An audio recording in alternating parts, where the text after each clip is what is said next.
औज़ुबिल्लाहिमिनश्शैतानिर्रजीम बिस्मिल्लाहिर्रहमानिर्रहीम। स्टूडेंट्स, आज का जो हमारा टॉपिक है वो है एवोगैड्रो नंबर। तो चलिए स्टार्ट करते हैं। ये क्या होता है? केमिस्ट्री में हमारा वास्ता एटम्स, मॉलिक्यूल्स और फार्मूला यूनिट से रहता है। एटम्स दुनिया में हर चीज़ जो होती है वो एटम्स से बनी होती है। ठीक हो गया।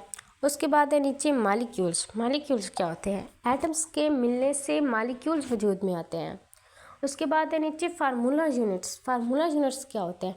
बाज़ औक़ात एटम आपस में इस तरह से मिलते हैं कि वो मॉलिक्यूल्स नहीं, फार्मूला यूनिट्स बनाते हैं। ठीक हो गया।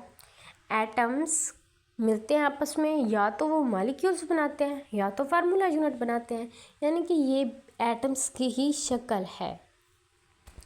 तो हमारा वास्ता इनसे रहता है, एटम्स, मॉलिक्यूल्स और फार्मूला यूनिट से।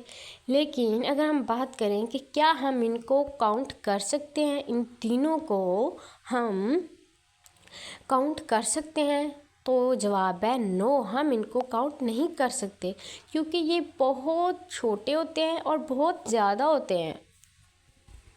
आप अगर देखें रावलपिंडी से आप लाहौर तक का डिस्टेंस फासला, तो क्या आप उनको सेंटीमीटर में मापेंगे?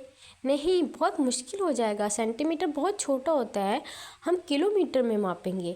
तो इसी तरह कोई बड़ी चीज़ होनी चाहिए जिनके ज़रिए से हम एटम्स को ज़्यादा इकट्ठा माप सकें। तो वो बड़ी चीज़ क्या है? वो बड़ी चीज़ एवोगैड्रो नंबर है। हम एवोगैड्रो नंबर के ज़रिए बहुत सारे इकट्ठे एटम्स को इकट्ठा गिन लेते हैं। तो चलिए देखते हैं कि एवोगैड्रो नंबर कितने नंबर होते हैं। एवोगैड्रो नंबर, इसमें इतने पार्टिकल होते हैं। ये बिल्कुल इसी तरह है जिस तरह एक दर्जन में 12 अंडे होते हैं। इसी तरह एक एवोगैड्रो नंबर जो होता है वो इतने पार्टिकल्स के बराबर होता है। तो हम इतने पार्टिकल्स को इकट्ठा उठाते हैं। जैसे 1-2 एटम हो तब तो हम गिन लेते हैं, लेकिन जब बहुत ज़्यादा हो तब हम उनको 1, 2, 3 ऐसे गिनती में नहीं, बल्कि एवोगैड्रो नंबर के ज़रिए से गिनते हैं। अब देखिए, जैसे कि लाहौर से दुबई तक का फासला आप सेंटीमीटर में तो नहीं मापेंगे ना, किलोमीटर में मापेंगे। 2-3 सेंटीमीटर या थोड़ा सा फासला हो तब सेंटीमीटर में हम माप सकते हैं। इसी तरह थोड़े से एटम हो, 3, 4, 5 कुछ हों, फिर तो हम इतने तक तो गिन सकते हैं। लेकिन जब बहुत ज़्यादा हो जाते हैं तब हमको नहीं गिन सकते, बल्कि एवोगैड्रो नंबर के ज़रिए से इनकी तादाद पता लगाते हैं। अच्छा, मोल और 1 ग्राम एवोगैड्रो नंबर के 2 मुतबादल नाम हैं। अच्छा, इन नामों में जो सबसे ज़्यादा इस्तेमाल होता है नाम, वो है मोल। जब हमने बताना होता है कितने एटम्स इस रिएक्शन में गए हैं, इतने इस रिएक्शन में गए हैं, तो हम मोल में बताते हैं कितने मोल एटम्स इस रिएक्शन में है, इतने मोल इसमें है। मोल इस्तेमाल करते हैं। आप एवोगैड्रो नंबर को कुछ इस तरह से भी याद रख सकते हैं। आप इसको एक दर्जन समझ लें, जैसे कि 1 दर्जन एटम यहाँ इस रिएक्शन में है, 1 दर्जन वहाँ है। इस तरह इसको याद रख सकते हैं। जिस तरह अंडों के लिए हम दर्जन का लफ्ज़ इस्तेमाल करते हैं, इसी तरह केमिस्ट्री में एटम्स, मॉलिक्यूल्स और फार्मूला यूनिट्स के लिए हम एवोगैड्रो नंबर्स का लफ्ज़ इस्तेमाल करते हैं। अच्छा, एवोगैड्रो नंबर को हम सिंबल से ज़ाहिर करते हैं। ठीक हो क्या? अब एवोगैड्रो नंबर लिखना इतना बड़ा मुश्किल है, तो हम जस्ट इसको सिंबल से ज़ाहिर करते हैं। कौन सा सिंबल है? उसका सिंबल है एन और साथ में छोटा सा ए। एन ए लिखेंगे जो कि ज़ाहिर कर रहा होगा एवोगैड्रो नंबर को।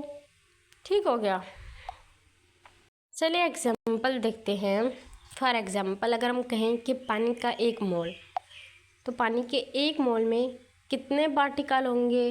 जैसे कि 1 किलोमीटर में कितने सेंटीमीटर होंगे, तो उसमें कितने पार्टिकल हैं? 1 मोल में इतने पार्टिकल हैं। ठीक हो गया। कार्बन का 1 मोल, उसमें कितने पार्टिकल हैं? उसमें भी बिल्कुल इतने पार्टिकल होंगे। ठीक हो गया। यह है पानी का 1 मोल और कार्बन का 1 मोल। अगर अब हम बात करें कि पानी का हमें 1 मोल चाहिए, हमने बनाना है, तो हमें कितनी हाइड्रोजन और कितनी ऑक्सीजन चाहिए होगी? पानी हाइड्रोजन और ऑक्सीजन से ही बना होता है ना, तो हमने पानी का 1 मोल बनाना है, तो हमें कितनी हाइड्रोजन चाहिए होगी और कितनी ऑक्सीजन चाहिए होगी? तो चलिए देखते हैं भाई। पानी का फार्मूला क्या है?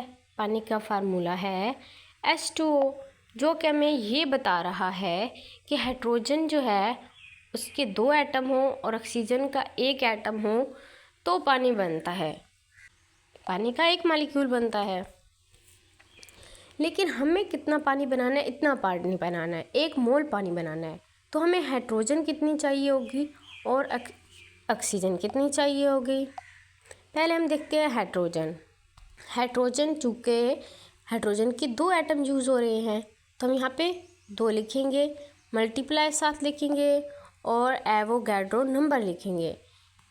तो ये जो है ये कितनी है, ये 2 मोल है हाइड्रोजन, जो कि हमें यहाँ से पता चलता है कि हाइड्रोजन 2 मोल होनी चाहिए और ऑक्सीजन 1 मोल। तो हम यहाँ पे आगे लिखेंगे ऑक्सीजन 1 मोल ऑक्सीजन। ठीक हो गया। यहाँ पे आप फार्मूला देख सकते हैं, जो हाइड्रोजन है वो ऑक्सीजन से दुगनी है। ऑक्सीजन का 1 एटम है और हाइड्रोजन के 2 है, ऐसा छोटा सा 2 लिखा है, तो ये हमें दुगनी चाहिए हाइड्रोजन। तो ये हमने ऑक्सीजन की निस्बत दुगनी ली है। ऑक्सीजन का 1 मोल है जबकि हाइड्रोजन के 2 मोल है। और ये हमें कैसे पता चला है, उसके केमिकल फार्मूला से कि हाइड्रोजन ऑक्सीजन से दुगनी है। तो हाइड्रोजन के हमने 2 मोल ले लिए और ऑक्सीजन का 1 मोल ले लिया। ठीक हो गया। तो इतनी तादाद अगर मिले हाइड्रोजन के 2 मोल और ऑक्सीजन का 1 मोल, तो फिर जाके पानी का 1 मोल बनेगा। अच्छा, यहाँ पे जो पानी है ना, ये पानी एक मॉलिक्यूल है, जबकि ये जो नीचे हम ये बातें कर रहे हैं ना, ये एटम्स हैं। ठीक है। जब यहाँ पे 2 एटम हाइड्रोजन की जाएंगे, 1 ऑक्सीजन का, फिर 2 हाइड्रोजन के, फिर ऑक्सीजन का, तो वो इतने ही पार्टिकल बनेंगे। और जब इतने पार्टिकल बनेंगे तो वो कितना होगा, 1 मोल। और हमें चाहिए भी कितना था, 1 मोल पानी का। ठीक हो गया, क्लियर हो गया। ये हमारे पास है, ये क्या है, मॉलिक्यूल्स की तादाद। लेकिन अगर हम एटम्स की बात करते हैं, किस में एटम्स कितने हैं, तो चलें वो देखते हैं। वो कैसे होंगे, वो हम इनको और इनको प्लस करेंगे तो जो जवाब आएगा वो हमारे पास एटम्स की तादाद होगी। जब यहाँ पे देखिए पानी का 1 मोल में एटम्स की तादाद, तो नीचे हम यहाँ पे लिखते हैं, इन दोनों को हम प्लस करेंगे तो फिर जो भी आंसर आएगा वो हमारे पास एटम्स की तादाद होगी। लेकिन हमें एटम्स की तादाद नहीं चाहिए, हमें तो 1 मोल पानी बनाना था, तो हमने तो वो बना लिया। वो तो मैंने आपको एक्स्ट्रा बता दिया है कि एटम्स इस तरह से हम मालूम एटम्स भी कर सकते हैं।